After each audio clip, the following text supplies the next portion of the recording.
کلھا، اللہ تبارک و تعالیٰ نے تمام چیزوں کا علم اللہ تبارک و تعالیٰ نے حضرت آدم کو دے دیا تھا، اور وہ علم فرشتوں کے پاس نہیں تھا۔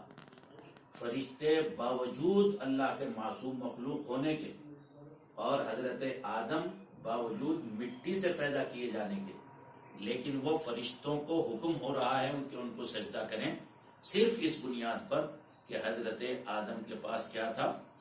علم تھا، اور فرشتوں کے پاس علم نہیں تھا۔ اس لیے فرشتوں نے ہار مان لی اور کہا قال سبحانک، اے اللہ آپ ہی کی ذات بات پاک ہے، ہمارے پاس تو وہی علم ہے جو آپ نے دیا بس، باقی حقیقت میں علم تو کس کے پاس ہے؟ حضرت آدم کے پاس ہے۔ تو آپ ابھی ابتدائی جماعتوں میں ہیں، میں زیادہ گہری بات آپ کے درمیان میں نہیں کر سکتا، لیکن اتنا سمجھو کہ ہمارے باپ ساری کائنات کے ابو البشر حضرت سیدنا آدم علیہ السلام کی فضیلت، عظمت، رفعت، بلندی کا راز کس چیز میں پوشیدہ تھا؟ علم میں۔ ان کے پاس علم تھا، اس لیے اللہ تبارک و تعالیٰ نے ان کو محترم بنایا۔ یاد رہے گی یہ بات؟ دوسری بات یہ ہے کہ دنیا میں جتنے انبیاء علیہ السلام آئے، اور بالخصوص پیغمبر اعظم حضرت محمد الرسول اللہ صلی اللہ علیہ وسلم، ٹھیک ہے، کسی چیز کو میرے محبوب پیغمبر نے زیادتی کے لیے اللہ سے نہیں مانگا، لیکن بار بار قرآن پاک کی زبان میں، آپ کی مبارک زبان رسالت سے دعا نکلتی ہے، رب زدنی علما، رب زدنی علما، اے اللہ میرے علم کو کیا کر دے؟ زیادہ فرما دے۔ اس کا مطلب یہ ہے کہ دنیا میں سب سے زیادہ اکٹھی رہنے والی اور رکھنے والی اور رکھنے کے قابل اگر کوئی چیز ہے تو وہ کیا ہے؟ علم ہے۔ تو ایک بات تو دلوں پر یہ لکھ لو کہ ابو البشر سیدنا آدم کو اگر عزت ملی ہے اور فرشتے ان کے سامنے کیا ہوئے ہیں؟ جھکے ہیں، تو صرف کس کی برکت سے؟ علم کی برکت سے۔ اس لیے جب ہم اس مدرسہ عربیہ نور القرآن میں آ گئے ہیں اور اتنا بہترین یہاں کا تعلیم ہے، تربیت ہے، نگہبانی ہے، آپ کے منتظم الامور اور اس ادارے کے جو بانی اور محتمم الحمدللہ ہمارے اکابر کے نور نظر بھی رہے، ان کی تربیت اور پرورش میں پلے بڑھے، آگے بڑھے، اور تربیت اور دل کے بننے کی آثار اور اپنے نقل و حرکت سے الحمدللہ بہترین تعلیم و تربیت کے مزاج اور ماحول سے آپ ان سے فائدہ حاصل کرتے ہیں، اور یہاں کے اساتذہ الحمدللہ ایک اجتماعی فکر کے ساتھ، تربیتی فکر کے ساتھ آگے بڑھ رہے ہیں۔ تو آپ کو اس وقت میں ان کی کوئی بھی اگر تکلیف ہوتی ہے تو اس کو خوشی کے ساتھ برداشت کر کے اور اپنے وقت کا بہترین امت کے لیے، اپنی ذات کے لیے بہترین عالم بن کر اللہ کا محبوب بندہ بننا ہے، کریں گے نا انشاءاللہ۔ تیسری بات یہ ہے کہ ہمیں یہ سوچنا ہے کہ دنیا میں جتنے لوگ آئے اب تک، چاہے وہ حکومت والے ہوں، چاہے جاگیردار والے ہوں، چاہے بڑی بڑی سلطنتوں کے مالک ہوں، وہ اس دنیا سے گئے تو دنیا نے ان پر خاک ڈال دی اور ان کو بھلا دیا، لیکن جو ہمارے اکابر علم والے تھے، عمل والے تھے، اخلاص والے تھے، للہیت و محبت و معرفت والے تھے، وہ 700 سال اس زمانے میں ان کو انتقال ہوئے گزر گئے، لیکن آج بھی ہم ان کا نام کس سے لیتے ہیں؟ عظمت سے لیتے ہیں۔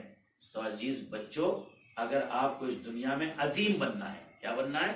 عظیم بننا ہے، محترم بننا ہے، اس دنیا سے جانے کے بعد بھی دنیا آپ کو یاد رکھے، اس قابل بننا ہے، اور آپ اس دنیا سے جانے کے بعد بھی لوگوں کے دلوں پر حکومت کریں، تو آپ کو یقیناً علم کا زیور، عمل کا زیور، اخلاص کا زیور اور اتباع سنت کا زیور اختیار کرنا ہے۔ اگر آپ اس دنیا میں محترم قائد بننا چاہتے ہیں تو آپ کو اتباع سنت کا اہتمام ابھی سے کرنا ہے۔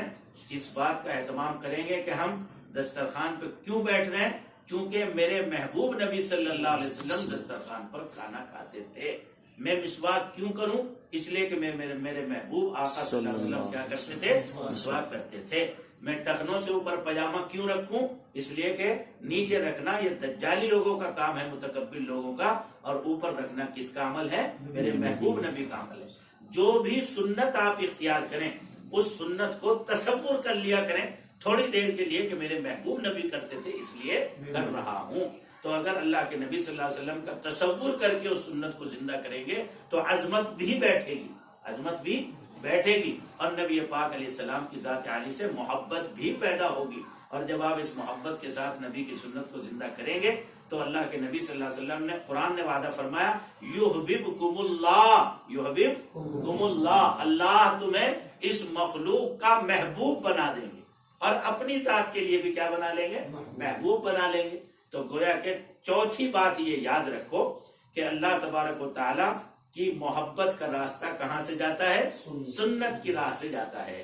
جو آدمی چھوٹی چھوٹی سنتوں کی پابندی کرے گا اللہ تبارک و تعالیٰ اس کو چھوٹے زمانے سے ہی مقبول طالب علم بنا دے گا, اور اپنے اکابر کی, بزرگوں کی, استادوں کی, ذمہ داروں کی نگاہ اس کی طرف رہے گی, اور وہ زمانے میں پھر کسی کا محتاج نہیں ہوگا. کیوں؟ اس لیے کہ وہ شاہ کا محبوب ہے, اور جو شاہ کا محبوب ہو, بادشاہ کا محبوب ہو, اسے دنیا میں کسی کا محتاج ہونا نہیں پڑتا.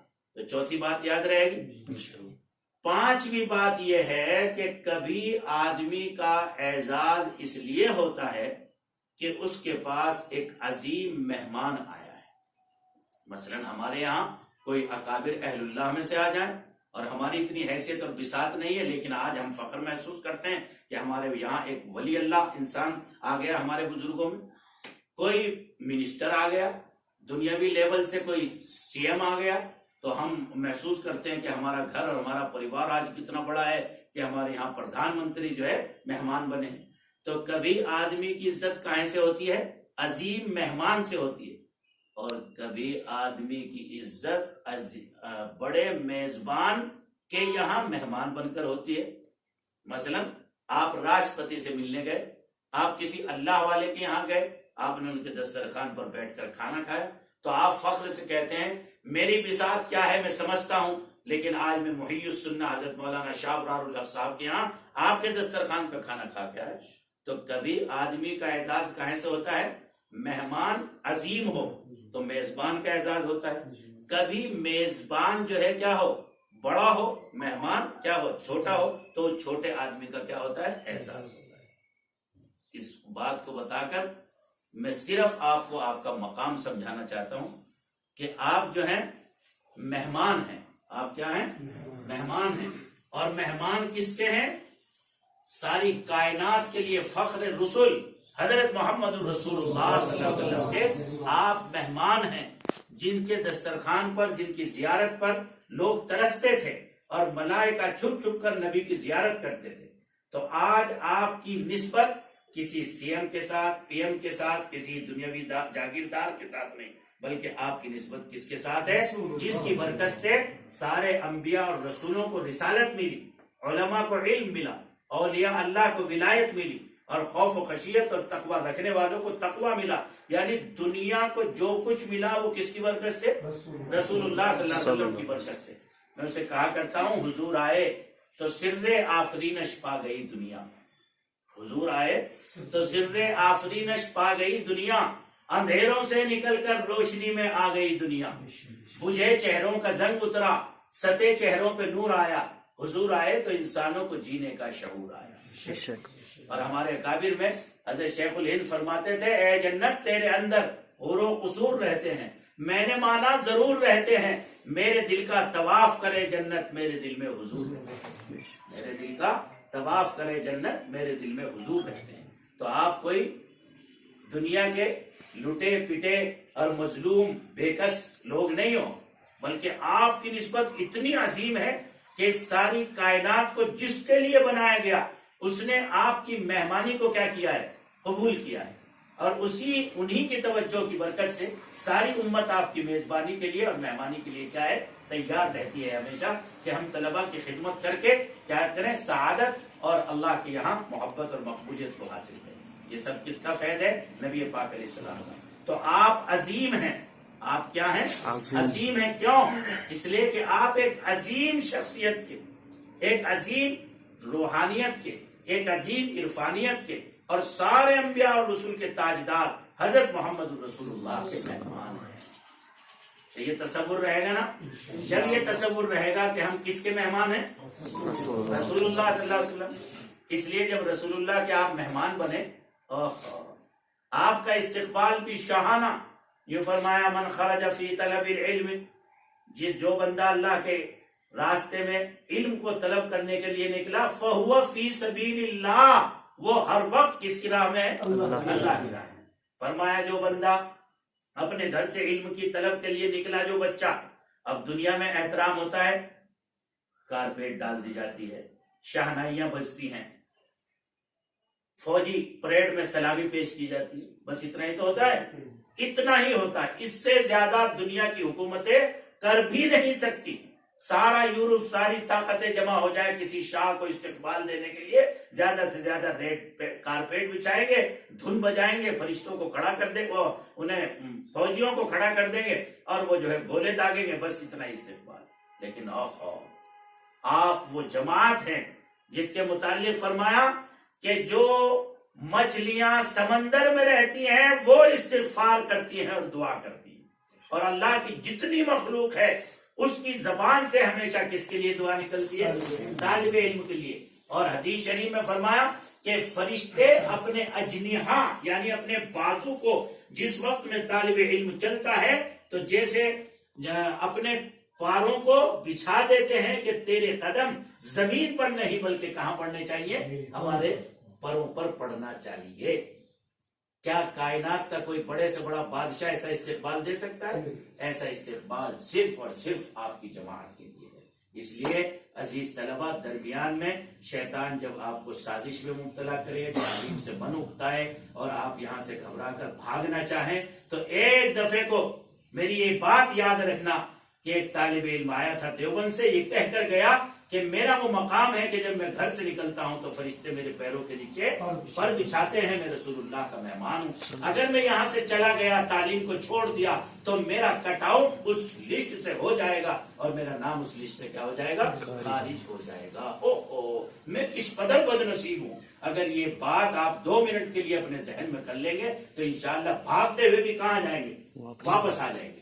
یاد آ جائے گی نا بات انشاءاللہ. اللہ ہم سب کے بیٹھنے کو بے حد قبول فرمائے. اللہم صلی علی سیدنا وعلی آل سیدنا مولانا محمد مبارک وسلم. الہ العالمین، اس محترم جماعت میں آپ نے مجھ جیسے گندے طالب علم کو بٹھایا ہے، اللہ ان کی عظمت، ان کے تقدس، ان کی پاکیزگی کی برکت سے قبول فرما لے، اور ان معصوم بچوں کی معصومیت کی برکت سے اللہ اس ادارے کو تعلیمی، تربیتی، تعمیری ہر اعتبار سے ترقیات سے نواز دے. اللہ اپنا فضل فرما کر ان بچوں کو یہ علم کی راہیں ہموار اور آسان. اے اللہ ان معصوم بچوں کے لیے اے اللہ امت کا قائد اور انقلابی رہنما بننا اے اللہ اس کی شکل اور صورت مقدر فرما دے. اے اللہ ان کی زبان، ان کا عمل، اے اللہ ان کا اتباع سنت لوگوں کے لیے رہبری ہو، سماج کو اے اللہ بدعات و خرافات سے نکالنے والا ہو. اے اللہ اس امر کے لیے اے اللہ جیسے آپ نے ہمارے اکابر کو قبول فرمایا تھا اور ایک ایک کے دامن سے لاکھوں لاکھوں لوگوں کی ہدایت وابستہ ہوئی تھی، اے اللہ ان معصوم بچوں کو بھی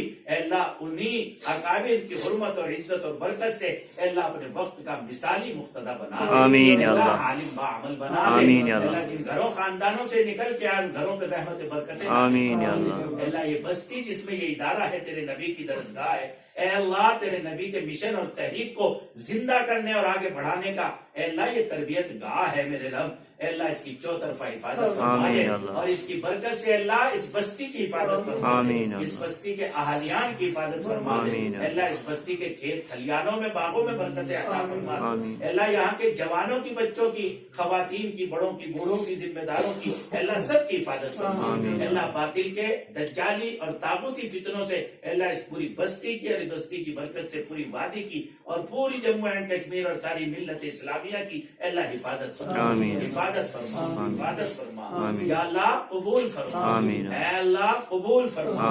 اور جو یہاں باطل نظام اے اللہ قابض ہے اے اللہ اگر اس کے اندر رشد ہے، ہدایت ہے مقدر اور وہ انسانوں کا حق ادا کریں اے اللہ تو ان کے لیے توفیق مقدر فرما دے، قلوب کو بدلنے کے فیصلے فرما دے. وصلی اللہ تعالی علی خیر خلقہ سیدنا محمد وآلہ وصحبہ اجمعین برحمتک یا ارحم